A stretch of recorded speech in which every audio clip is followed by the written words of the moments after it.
Hello and welcome to the RFM Principle introductory video.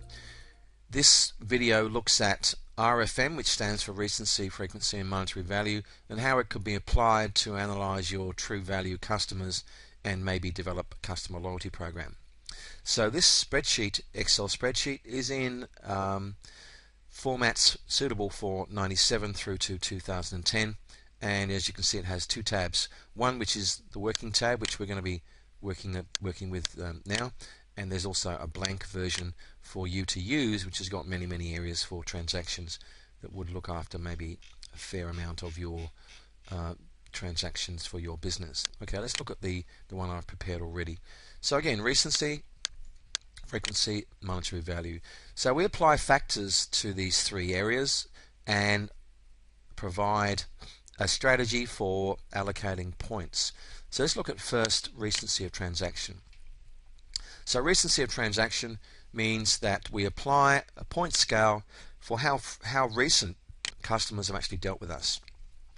As you can see here, we say, okay, the first one is 20 points if customers have had a transaction within the last 3 months, 10 points if within the last 6 months, 5 points if within the last 9 months, 3 points if within the last 12 months, and 1 point if within the last 24 months or 2 years.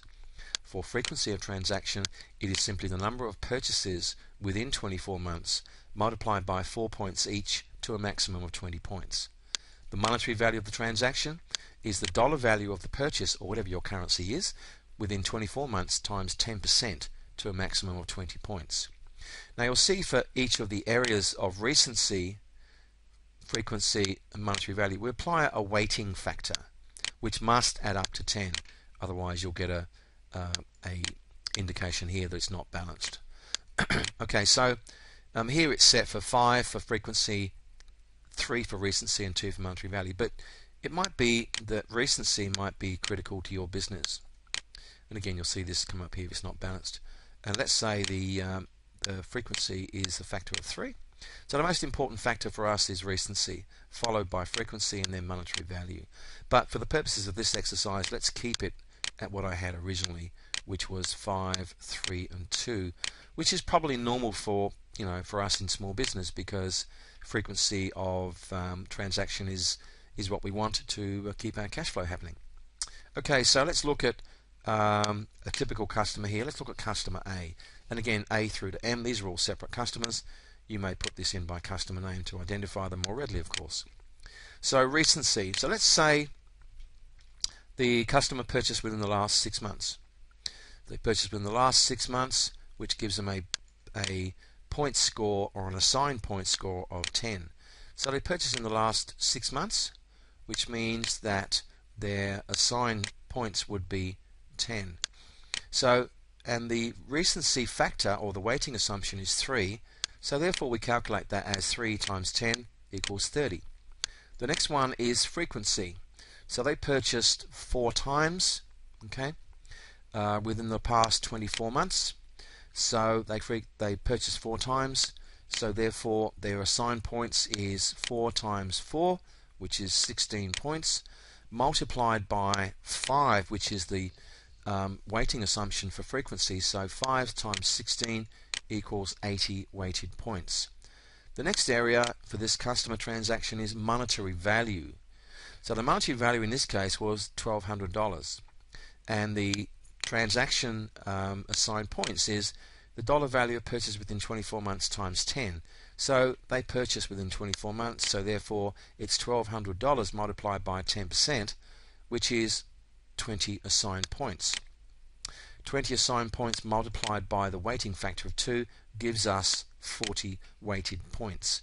So the total weighted points for customer A is 30 for recency, 80 for frequency, and 40 for monetary value, total 150.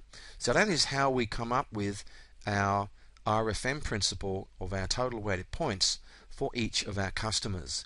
And as you can see here, customer C has a total weighted points of 170, along with customer F that also has a weighted total points of 170. So these two customers are, if you like, our true value customers, our most important customers, customers that we might consider putting them into a category A, and the next range of weighted points could be category B, and the next range could be category C. It might be a basis for reward points if it's a loyalty program you're developing.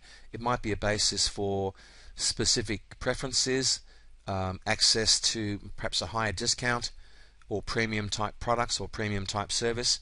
Whichever way you want to look at this, it could be a way for you to then view your customers in terms of their true value to you.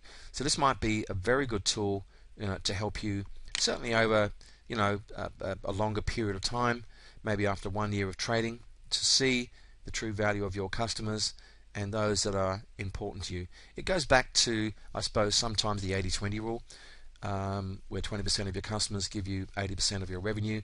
That might be a good check to do, to use this tool also. Okay, there's a number of instructions here that I've given you, which highlight how to use this.